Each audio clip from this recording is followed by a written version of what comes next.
Welcome back guys to yet another one of my Gotham videos and my review of the 10th episode of Season 4. So after watching last night's episode, I think there is one thing that has got to be said here. Simply put, the CW DC shows, the ones we collectively know as the Arrowverse shows, have a lot to learn out of Gotham. The thing is, Batman and the Flash have always been two of my favorite comic book characters. As a matter of fact, they're probably my favorites. But when looking at Gotham, it's not really a Batman story. It's more of an origin story, the history of everyone who had something to do with Batman in the comics. There is also the fact that it does not present us with too much Batman. Truth be told, Bruce Wayne, in my opinion, is the most annoying character on Gotham. The CW's The Flash, on the other hand, presents me with a bigger dosage of a comic book character that I actually love. However though, this season in specific, Gotham is doing everything right that The Flash happens to be doing wrong. Take for example, girl power and feminism, and look at the character of Lee Thompkins on Gotham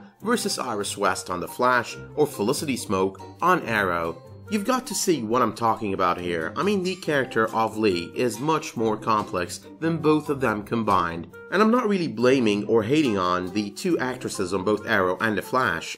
Instead, I'm actually applauding the writing for a character like Lee Thompkins and disliking the writing for characters like Iris West and Felicity Smoke. And the very same thing that applies to a character like Lee Thompkins applies to other characters like Barbara Keene, Tabitha Galavan, Selina Kyle, and Sofia Falcone. So what I'm trying to say here is, Gotham is doing one hell of a job with every single character on its roster. What I'm also trying to say here is that I enjoyed last night's episode and that I'm gonna be raving about characters like Lee Thompkins, Sofia Falcone, and the Gotham City Sirens. Now on last night's episode we had three arcs. The first is the Professor Pig Arkham Asylum arc, the second is the Sofia Falcone vs. Penguin arc, and the third is the Lee Thompkins and the Narrows arc. So let's get into discussing each and every one of these arcs one after the other. Let's talk Professor Pig first. Number 1. So early on in the events of the episode, I had this feeling that Professor Pig is going to end up being someone we have already met before.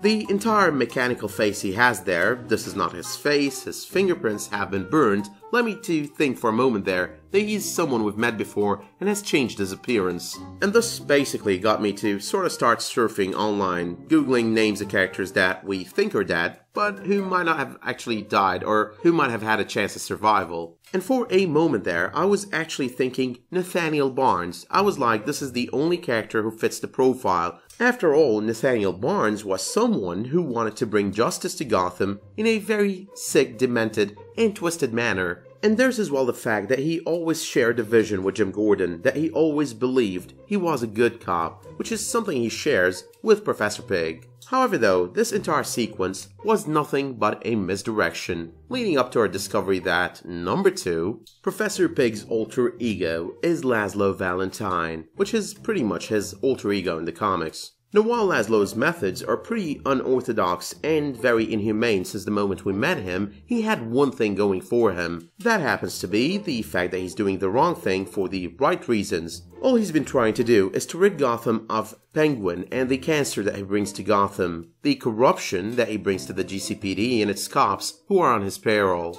What we end up discovering though is that Laszlo Valentine is no anti-hero. He's not trying to do the right thing. He had no big persona back home, he didn't used to kill corrupt cops. He is and was just a serial killer whoring for attention. Number 3.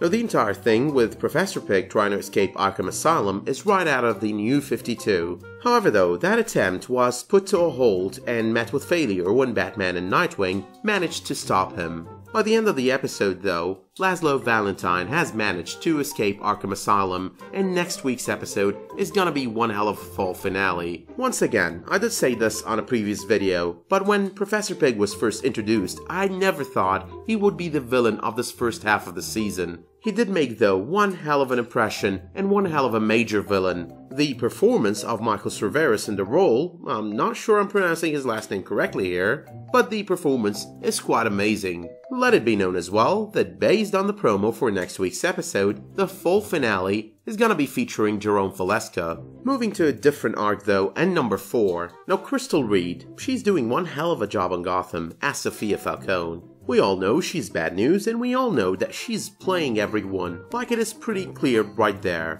But however, the way the role is being portrayed seemed to aim at confusing the audience. So I'm sitting there watching the whole thing and I don't really know what Sophia is all about when it comes to Jim. And I'm asking questions like, is she doing all she's doing just for her own benefit? And does she really have feelings for Jim? It is amazing though how her character did manage to give us all those mixed signals. So yes, Crystal Reed has been one hell of an addition to the show this season. But anyway, all the confusion and mixed signals do go away once. Number 5. Halfway through the episode, we find Sophia trying to use Jim to fight Penguin, to start a war in Gotham. So all along, the true army that she's been building to take down Penguin was the GCPD, and Jim was hopefully gonna be her biggest henchman. However, Jim does not buy into this and sees right through her bullshit, makes a deal with Penguin, and puts her on a train home. But she has already had a plan in motion, one that backfires right at her. Number 6. So before the plan that backfired in her face and before she tried to use Jim Gordon as some sort of a henchman, Penguin confronts Sophia with what he now knows after Martine reported to him he saw her and Jim kissing. Now I loved how Crystal Reed is in control of her facial expressions throughout that scene. Loved how she put on that scared face for the very start of the confrontation, but not for too long, because she doesn't really lie for too long there. Instead, she just strongly and powerfully faced Penguin with the truth about how easy it was to play him. And at that very moment, especially when they call the dentist in, all you're thinking is, what the hell has she just done?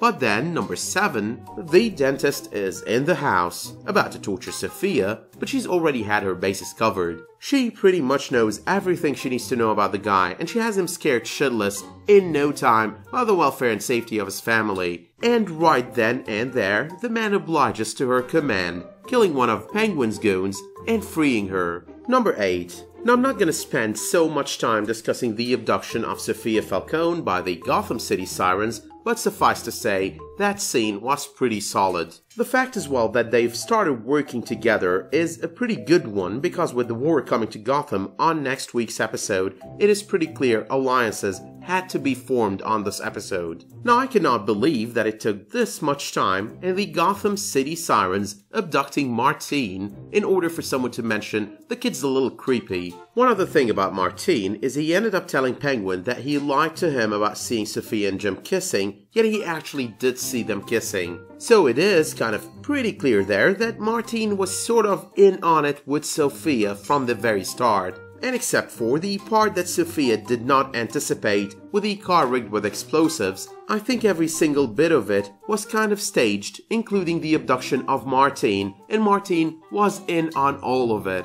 The entire scene though with the exchange, Penguin seemingly killing Martine to lose his very own weakness. You want a war, you've got one. Now besides the fact that the character of Penguin and everyone pretty much who was on that scene delivered, it kind of signaled as well that next week's episode is gonna be one hell of an epic fall finale.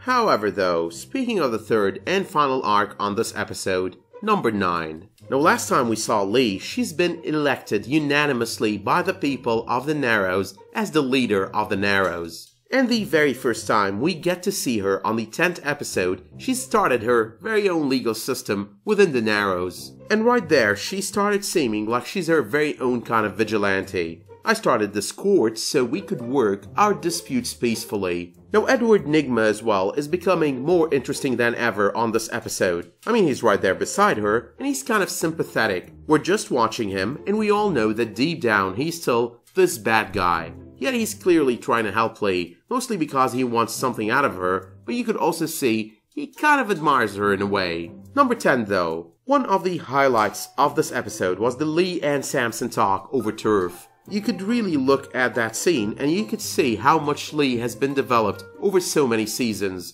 Don't get me wrong here, she's always been strong and smart in a way, but right now it's a totally different portrayal of smart and strong that we see with Lee Thompkins. And these kind of characteristics to the character are most definitely well portrayed by Morena Baccarin. There is this continuous transformation to her character and she's totally nailed it every bit of the way. You could just really see how far she's come in her statement to Samson.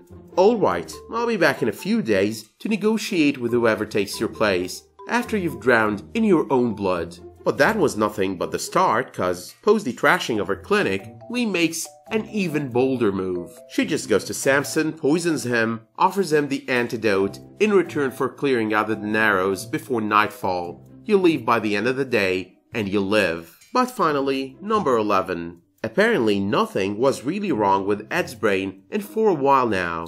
So pretty much post the effects of being frozen wearing off, Ed has been fine. He's been able to think, he's been able to do it all, he just didn't know it. He just thought he was totally damaged and needed a cure. But Lee, on the other hand, who does inform him that he's okay and that nothing is wrong with him on this episode, has been hiding it all along. She knew it all along that he was fine, but she just didn't want to tell him. She didn't want him to go back to being the Riddler. She wanted him to be the friend that he used to be to her. And that actually has some sort of a positive effect enigma, going to prove that he kind of admires Lee. And that kind of admiration, affection for Lee, and positive effect that I just spoke of is what gets him scared shitless when he realizes he's starting to go back to being the Riddler. So yes, the Riddler is sort of back, but with a twist. So now that Ed knows he's okay, he's sort of hallucinating his alter ego and once again rebooting in a manner of speaking. In simpler terms, we're going to be once again seeing Ed